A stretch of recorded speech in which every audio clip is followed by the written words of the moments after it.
I think that the ongoing cost cuts are a path forward, but not maybe the best one. I think that there are opportunities for growth, but the reality is that if they keep doing what they're doing, there is no growth. We'll stop. I'm curious about the leadership structure of this new company. So you have one David Ellison, the son, of course, of a very famous and rich tech entrepreneur. He's 42 years old, David Ellison is, and I look at sort of who's going to remain with this company. George Cheeks, I gather, is going to stick around. And then you've got Jeff Shell, who was at NBC Universal and left under a cloud of difficulty. How do you see them reorienting this company? So just, again, picking up on that notion of difficulty, how do they make this company work after this deal goes through? They seem to be really focused on the studio for, maybe Ellison's reasons. And to his credit, I think Skydance has actually done pretty well as studios go. The problem is studio business isn't the greatest business right now. And I don't know that trajectory changes by much, but that does seem to be the primary area of focus.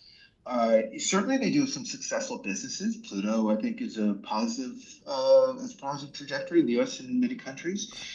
But the reality is that most of the legacy cable networks are just on a declining path. The broadcast network is durable, but it's facing certain challenges. The cost of content rights, sports in particular, is just going up and up and up and up. And investments in news are important, but they're also getting pressured there from a political perspective, too. Little surveillance history here. Brian Wieser, I'm going to say 10 years ago, way out front, saying, no, there won't be a death of TV. There's just going to be this slow attrition. So I saw a chart yesterday of basically Netflix flat with a dominant 8% share, but YouTube with an upward slope. Do you just extrapolate that out? I mean, with all your wisdom, Brian, is YouTube just a linear or log linear extrapolation of growth into the future? I think that reflects that people are getting used to the idea that you can consume YouTube on your television set. Netflix is doing really well. The fact that they might be flat, I think that it ignores that there's an underlying growth trend for consumption, subscriptions, and everything else. So Netflix is in a great position. YouTube is just different, and it happens to be consumed on a television set with increasing volumes. That's maybe a way to think about it. Brian, how should we look at what happened here regulatorily over the last few months leading up to this deal? So, of course, we're all fixated on Stephen Colbert losing his position in a matter of months here.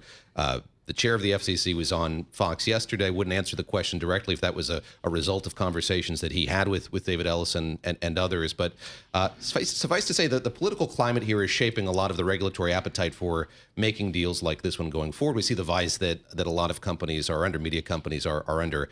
How do you look at that environment, and what does it portend for you about further consolidation and what's going to happen to these legacy networks going forward?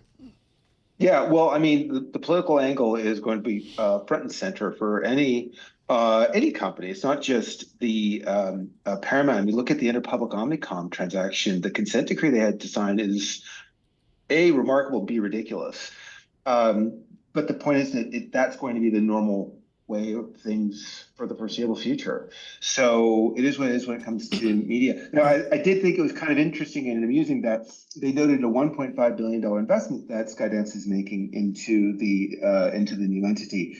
I don't know if you saw the news about Paramount coming to an agreement with the South Park folks with a $1.5 billion commitment. These are not related, but kind of funny in context of the South Park episode that aired, if you saw that. I watched the clips, Tom. Did you see the South Park?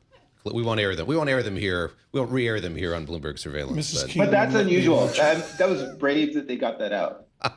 Yes. No, I completely agree. It was brave. I'm not that pale. You're not that. Get one more question. It's a family network. Come on, girl. Sweeney would never bring that up. No, he wouldn't. I'll ask you lastly just about this ombudsman that's part of this deal, that Paramount's not going to have one there kind of monitoring what this company is doing when it comes to diversity efforts and what kind of politics are being evinced on the air. Is this a template that we're going to see going forward? Are we going to see the government playing or insisting upon a greater role for that kind of check on what programming is, Brian? Yeah, absolutely. And that's obviously for the worse. I think that, again, look to the Interpublic Omnicom consent decree, which maybe didn't get as much attention. But again, the fact that agencies cannot provide their clients with recommendations for brand safety, including things like whether or not there's inappropriate content, politically speaking, on a site. There's all sorts of restrictions that limit freedom of speech of companies that are coming through in these agreements now. So I think that is the path forward, unfortunately.